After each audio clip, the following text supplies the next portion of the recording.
Happy Easter! Special day for big reasons like Jesus raised from the dead, little reasons like it's one of the days I actually wear a tie to preach in, so I like Easter. I like wearing it. I like looking at myself in the mirror when I got a tie on. I feel like I look pretty good. We're glad that you're here today. If you're a visitor, you're so welcome. Members as well. It's just good to be together, especially on Easter. You can follow along this morning in the bulletin. There's a sermon outline as we talk about the benefit of the doubt today. Also, YouVersion, a free app for your tablet or your mobile device. Free. It's great. Get on there, and under events, you can find Prestoncrest, and you can follow along in there as well.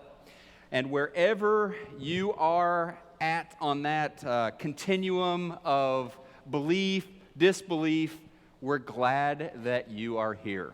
Some of you today are way over here. I mean, you believe 100% in the Easter story, the resurrection of Jesus. In fact, you believe so much, you orient your life around it. You make decisions based on the resurrection of Jesus. You live with a bounce in your step, a hope because of that belief that you have. Some of you are here this morning, and you would really like to believe. I mean, wouldn't that be great? You want to believe in the story, but you're kind of skeptical about it. You've got some doubts and questions. We're glad that you're here. Maybe you just don't believe at all. You find that whole thing just way too difficult to accept, and you're welcome as well. Wherever you are, we're glad that you're here this morning. And to be honest with you, hey, this promise that Jesus made when he was alive, he promised his disciples, I'm going to be arrested, I'm going to be put to death, I'll raise on the third day. That's a pretty unbelievable promise. In fact, that might be one of the most far-fetched promises that anyone has ever made.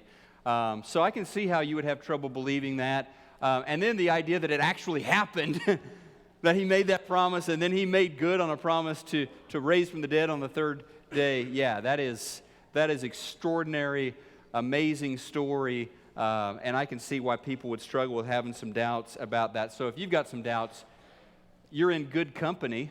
The disciples, immediately after the resurrection of Jesus, they had questions, they had doubts. They weren't sure what to make of it. They weren't sure that they actually believed in it. So you're in good company here this morning if that's where you're at. And I would remind all of us as we get started this morning of just an encouragement that the Bible gives us. In Jude chapter 1, verse 22, it says, "Be merciful to those who doubt." Be merciful to those who doubt. I like that. When I was in college, I certainly went through, for me, I went through my phase of greatest questioning and doubting. Didn't go to church real often.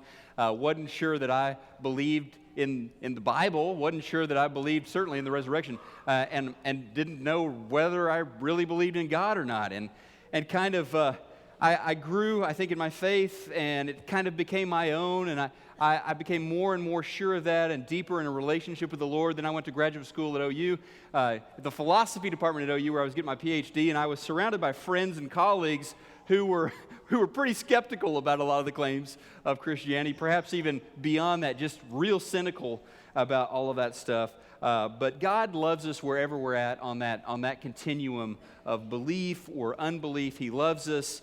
And while I've come to a place personally of confidence in the gospel, I respect Christians and I respect non-Christians who have doubts and who have questions about the story. Once upon a time, there was a trial, a murder trial. And in this trial, the lead defense attorney was pretty sure that the deck was stacked against her client. I mean, there was pretty strong evidence that he did it, okay? The only thing that she had, and you're trying to get reasonable doubt, right? If you get reasonable doubt, you might get an acquittal. So the only reason she had to believe that she might get an acquittal from that jury on reasonable doubt was that they never found the body, okay? As much as the authorities had searched and searched, they just couldn't produce the body of the victim. So she thought maybe that will be enough to get reasonable doubt. Well, when it came time for closing statements, she could tell the jury just wasn't buying it. You could just tell in their eyes, they were ready to convict her client. And so she threw this clever Hail Mary pass in her closing arguments. She stood before the jury and she said, looking at her watch, within the next 1 minute, through those doors, at the back of the courtroom, the alleged victim will walk through very much alive. There were gasps in the courtroom. There was shock and amazement at that audacious claim. And then she stood there silent, looking at her watch and looking back at those doors. After a minute, nothing.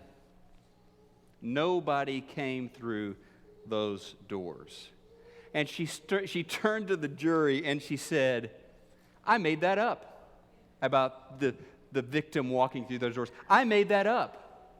But I looked back at those doors and I noticed all of you on the jury looked back at those doors as well. That, I suggest, is enough for reasonable doubt. You're not even sure that the victim is dead. So I insist that you return a verdict of not guilty. The jury was kind of confused, and they eventually retired for their deliberations. And after only 15 minutes, the jury filed back into the courtroom and announced their verdict. Guilty. The defense attorney, she said, I don't see how you could have possibly returned that guilty verdict. I noticed all of you on the jury looking back at those doors when I said the victim was going to walk through there. And the foreman spoke up and said, yes, all of us looked back at those doors, but your client didn't.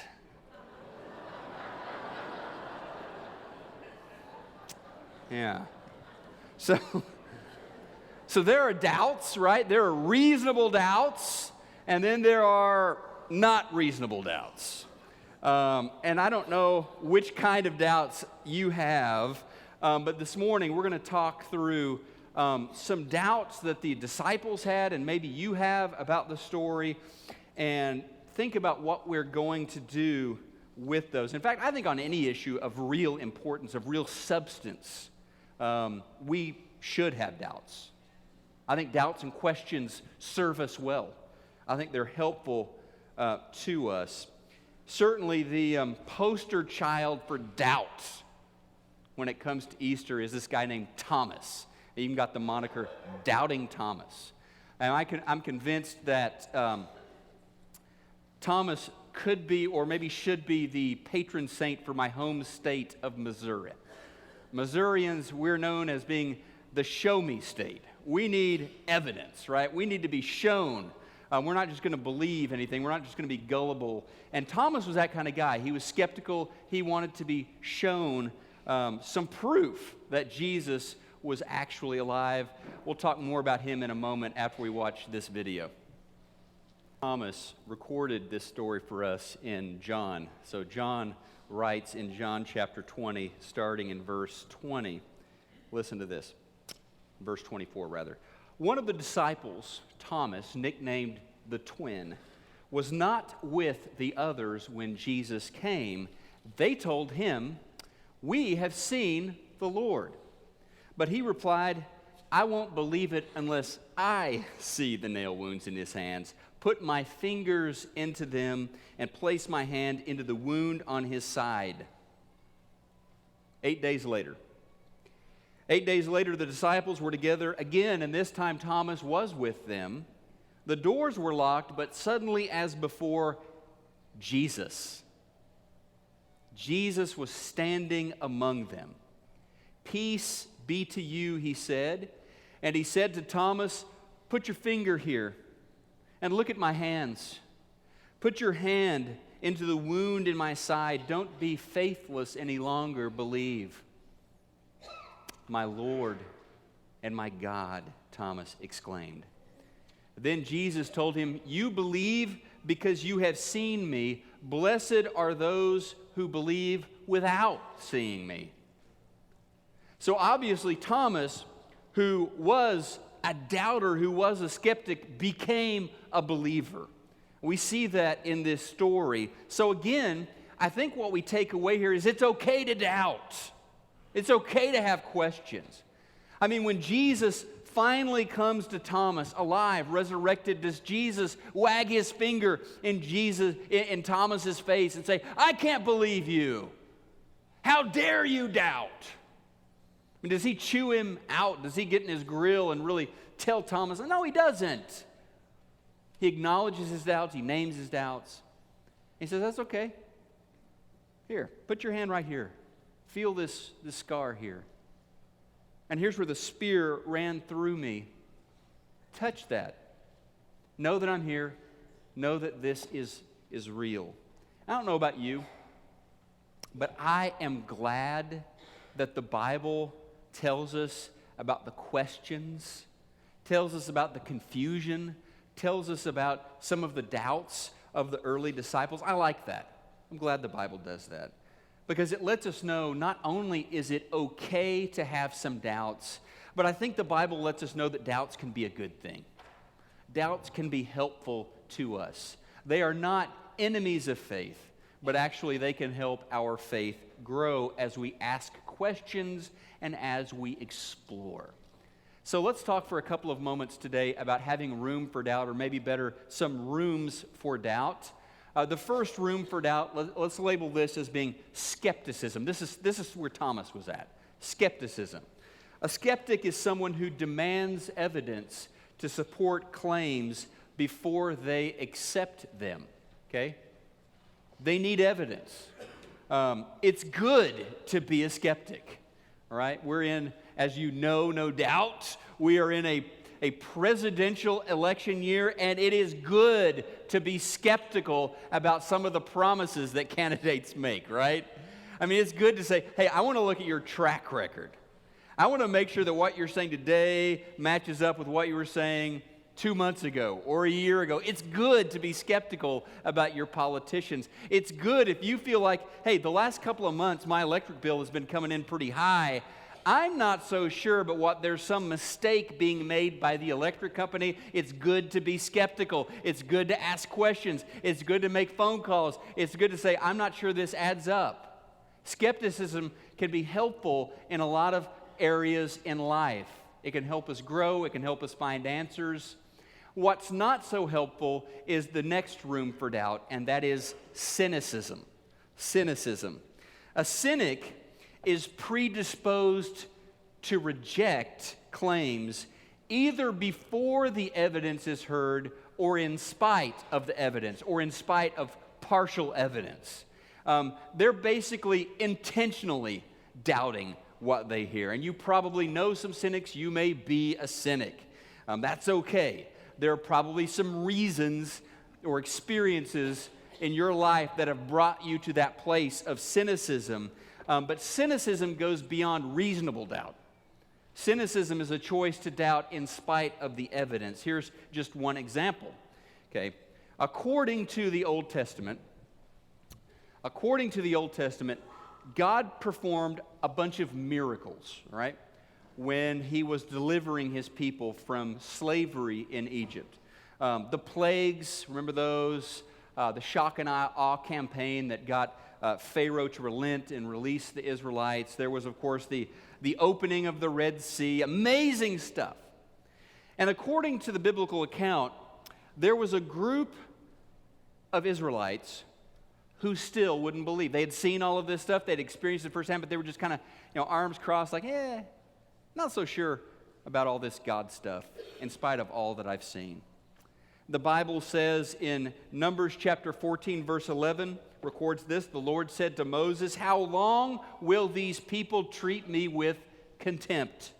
Will they never believe me, even after the miraculous signs that I have done among them?" Basically, I have given them all the evidence they need and more, and they're still choosing not to believe me. Those are cynics there. And while you may have your doubts about the Easter story, your questions, your concerns, while you may be a genuine skeptic, I would encourage you not to be a cynic.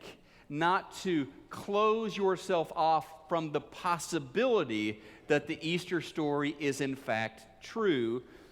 Because if Jesus lived and died and was raised from death, you have hope there. You have salvation from your sins, and you can believe with reason that the grave will not be the end of your story. Now, there's another room for doubt, and this may sound a little bit weird, but very much a part of faith is doubt, okay? So the third room for doubt this morning is faith. Because of evidence and experience, a disciple of Christ chooses to trust God even in the midst of their questions. So just because you're a person of faith doesn't mean you don't have any questions or all of your questions have been answered. And you may be thinking, hang on a second. I know what faith means. That's not right. Faith means you don't have any doubts. It means you just believe it all. No. Truth is, faith actually requires questions. The fact that you don't have all the answers, well, that's actually a precondition for faith. You don't have faith if you do have all the answers. Paul puts it this way in 1 Corinthians chapter 13. He says, now, right here in this life, right now we see things what? Imperfectly. Now we see things imperfectly as in a cloudy mirror. But then, in glory, in heaven, then we will see everything with perfect clarity. All that I know now is what?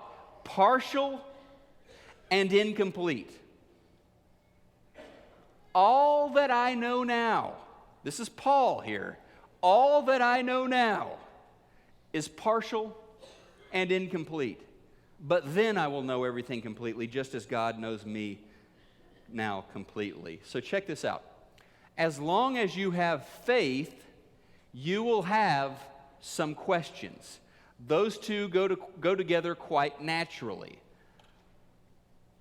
So suppose I tell you this morning, I have a $5 bill in my pocket. How many of you believe that I have a $5 bill in my pocket? Okay, got some believers. Brian Davis, you're a believer. That's good. That's good. You have faith that I have a $5 bill in my pocket.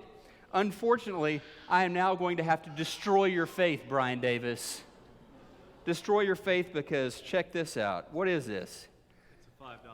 That's a $5 bill. Now, they still have to have faith. They can't see all the way back there, but you are looking face to face with one President Abraham Lincoln on the $5 bill. Your faith has been destroyed. You don't have to have faith anymore. You know. You've got the answer. You've seen it. Here it is. It's a $5 bill. And that's kind of what Paul is saying. He's saying, look, as long as we're here and our knowledge is partial and our knowledge is incomplete, we need faith. One day we're going to see God face to face, and we won't need to have faith anymore because there He is. There He is. But in the here and now, we need faith. And if you're tempted to think, I can't become a Christian because I have doubts, I'm still not sure about those questions and the answers to those, here's the thing. As long as doubts exist, as long as a person is still uncertain, that is the only time faith is needed. That is the time you need faith. When the doubts are gone, when the questions have all evaporated, the person doesn't need faith anymore. Make sense? So faith and doubt go together, just like skepticism and doubt, just like cynicism and doubt. It's like the father who, I love this story. So in the ministry of Jesus, this father comes to Jesus one time. This father has heard all of these rumors, all this stuff about, hey, this rabbi from Nazareth, he's going around healing people. He's performing miracles. And this father had a son who was very sick, deathly ill. And so this father brings his son to Jesus. And he comes to Jesus and he says, Rabbi, if you are able, make my son well. And I love Jesus. He just says in Mark chapter 9, he says, if I'm able, anything is possible to those who believe. Now, what I love most about this story is what the Father replies in Mark 9, verse 24. Immediately, the father of the child cried out to Jesus and said, I believe. Help my unbelief. I've got this belief. I got these doubts too. They're coexisting within me. I have some faith. I got some questions. Theologian Frederick Buechner, who really has a way with words, he once said, doubts are the ants in the pants of faith. Doubts are the ants in the pants of faith. Look, questions, good questions, a search for truth, these are not harmful to faith. These are necessary for faith to exist. So here's the final thing I want to say about rooms for doubt this morning. When doubts have us searching, when doubts are keeping us on our toes, they serve us well. On the other hand, when my doubts lead me to a place where I can't say, this is what I believe in, this is what I'm going to stand on, when they lead me to that place, then my doubts are actually a cop-out. So let me finish with this. I just want to give you some reasons as we finish out our time this morning, some reasons that you should give, I think, that you should give or you can give Easter the benefit of the doubt this morning. Here's the first one. If the story of the resurrection was invented, okay, so either it really happened or somebody made it up somewhere along, or some group of people made it up somewhere along the line. So if the resurrection story was invented, if it is in fact a work of fiction, why would the gospel writers, just think about this, why would the gospel writers insert the initial doubts, questions, and confusion of the early disciples into their stories? Why would they add doubt as this element in the Easter story? In that moment in history, around the Easter story, in the days before and after the Easter story, you've got Peter, a leading, if not the leading apostle, denying he even knows Jesus. I don't even know that guy. Never met him. You've got Thomas, of course, saying, you guys say he's resurrected. I'm not going to believe it till I see it for myself. You've got the ladies, the very first witnesses of the resurrection, these women that go to the tomb to basically anoint the body and do some burial practices that were common in that day. They go to the tomb. Jesus isn't there. He's resurrected. And Mark, in chapter 16 of his gospel, is recording their initial reactions to the resurrection. He uses 4 words: alarmed, trembling, bewildered, afraid. That is how, according to Mark, the very first witnesses of the empty tomb, how they responded to Easter. Alarmed, bewildered, trembling, afraid. For some of the disciples, the very first time they met the resurrected Jesus in the Gospels, they thought it was a ghost. Really, look that up. They see Jesus, can't be the real Jesus. We know he died, so it's a ghost, I guess? I don't know. Is that real now? It's interesting. It's interesting. Because if the resurrection was made up, would the writers really have built all of this confusion and doubt and fear into the story? On the other hand, if a resurrection actually happened, wouldn't you expect to find some fear and some apprehension and some doubts? I mean, if someone actually raised from the dead, wouldn't you be a little skeptical at first? If you went to a funeral a week ago, and this week you see the deceased in line at Walmart, would you be a little, I think you would be a little skeptical. Looks a lot like this. It can't be him, though. Know that. Maybe it's a ghost. I don't know. It can't be that. I mean, you would expect in a legitimate, for real resurrection story, you would expect to see some confusion. You would expect to see some skepticism. The fact that the scriptures record all of this actually makes the story more authentic and more credible. If the whole thing were in fact made up, that kind of stuff wouldn't have been added to the story, certainly wouldn't have made it to the publisher, okay? Here's another reason I think to give Easter the benefit of the doubt today. Look, we know historically, you don't even need the Bible for this, you can just go to history. We know historically that many, if not most, of the earliest disciples, they actually died because of their faith. They actually were willing to sacrifice their lives for this story, for the resurrection of Jesus. So consider this. If the story was invented, does it make sense?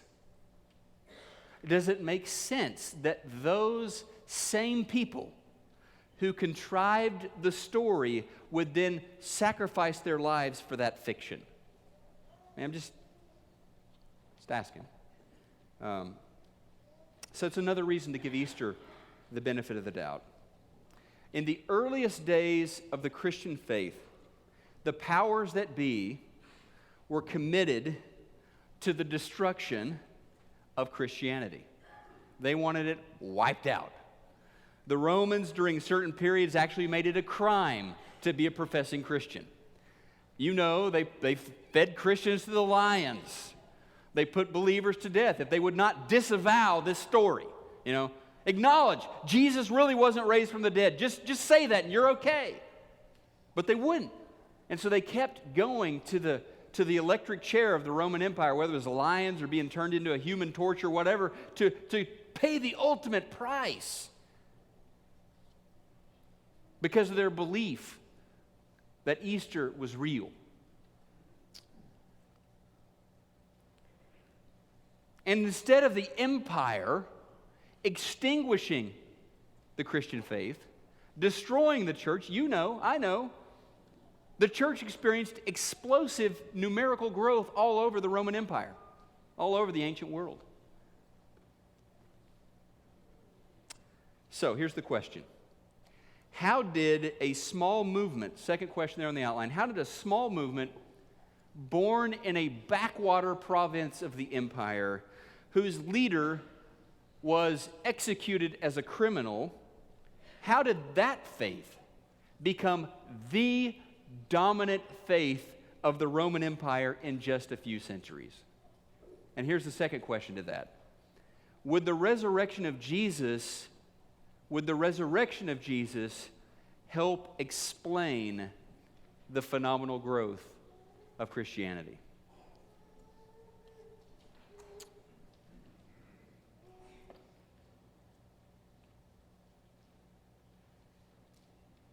So that first question, wouldn't you expect to see some doubts, some questions, and some confusion among the early disciples if the resurrection actually happened?